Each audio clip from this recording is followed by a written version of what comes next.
গ্রহণ করা। আমরা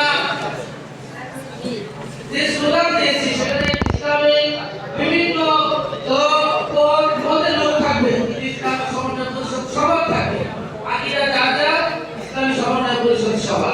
এই স্লোগানের ভিত্তিতে মূলত আমাদের এই সম্মেলন করতে হয়েছে। এখন আমরা ইসলামের সুমহান আদর্শকে তুলে ধরি এবং আমাদের সমন্বয়হীনতার প্রতিবাদ করি। আজকে দেখেন আমাদের সামনে কিন্তু ডিসেম্বর মাসের 31 তারিখ খালি ভাষা আমরা করি। এখানে কিন্তু অনেক ছেলেমেয়েরা এই উদ্যাপন করার জন্য প্রস্তুতি নিয়েছে, অথচ সেই খ্রিস্টানদের কৃষ্টি কালচার উদ্যাপন করার জন্য আমরা উদ্যুক্ত হয়েছি। আর সেই ডিসেম্বরে সেই খালি ভাষাও আজকে ফিলিস্তিন, লেবানন সহ বিভিন্ন জায়গায় সেই ইসরায়েলের দোসররা, সেই খ্রিস্টানদের দোসররা কিন্তু চালাচ্ছে।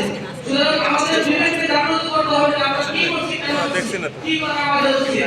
সুতরাং আমরা আহ্বান করব ইসলামী সমন্বয় পরিষদ থেকে যে আজকে 30 মাসে আমরা আমাদের দেশে শুরু হওয়া কিছু করছে আমরা দেখি, এখান থেকে যেন আমরা বিরত থাকতে পারি এবং আমরা প্রশাসনকে আমরা আহ্বান করব এই ধরনের অন্যায় অফিসার বের করা থেকে সুরক্ষা দেওয়ার জন্য আপনারা সচেতন থাকবেন। আরেকটা বিষয় হলো দুর্নীতি অফিসার অনিয়মের বিরুদ্ধে আমরা কথা বলতে গেলে আমরা দেখতে পাই বিগত সরকারের আমলে দুর্নীতির পাহাড় ছিল, অন্যায় অনিয়ম দুর্নীতির পাহাড় ছিল। আপনি রাষ্ট্রীয় পত্রিকা দেখবেন যে কিছু কিছু ভুয়া মুক্তিযোদ্ধা হাজার বার করে বলতে আমরা বলছি কিন্তু কেউ বিশ্বাস করে নাই। আজকে বাংলাদেশ দুর্নীতি দেখলাম ভুয়া মুক্তিযোদ্ধা সারাটা করতেছে, ক্ষমা চাইতেছে যে আমরা ভুয়া মুক্তিযোদ্ধা সার্টিফিকেট পাইছি, আমরা যে পয়সা পাতি বেতন দিছি এখন দেখি দিব না, সারাটা বললাম। এতে প্রমাণিত হয় কি পরিমাণ দুর্নীতি, কি পরিমাণ অন্যায় অনিয়ম বিগত সরকারের আমলে হয়েছে।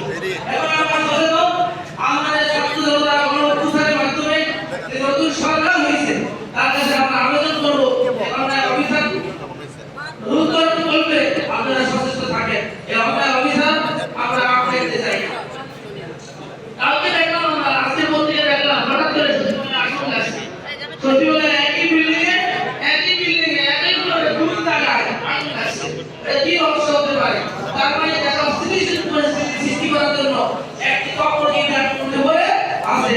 এই জন্য আমাদের সচেতন নাগরিক হিসাবে সবাই সচেতন থাকতে হবে, আমাদের ঐক্যবদ্ধ থাকতে হবে, যাতে আমাদের এই গণঅভ্যুত্থানে গণআন্দোলনে যে আমরা নতুন স্বাধীনতা পেয়েছি এটা যেন কেউ পুনর্লিখিত করতে না পারে।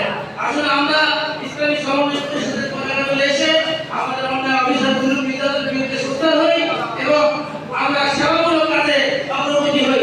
ইতিমধ্যে আপনারা জেনেছেন ইসলামী সমন্বয় পরিষদের উদ্যোগে অনেক কাজ, গরিবদের খাবার বিতরণ, সাহায্য সহযোগিতা এবং শিল্প বিতরণের কর্মসূচি নিয়েছে। আমরা আসল সবাই ইসলামী সমন্বয় পরিষদের ঐক্যবদ্ধ হয়ে আমরা এই ইসলামিক সমন্বয় করি এবং অন্যায় অফিসের বিরুদ্ধে রুখে দাঁড়াই। সবাইকে ধন্যবাদ দিয়ে শেষ করছি। আসসালামু আলাইকুম ওয়া রাহমাতুল্লাহি ওয়া বারাকাতুহু।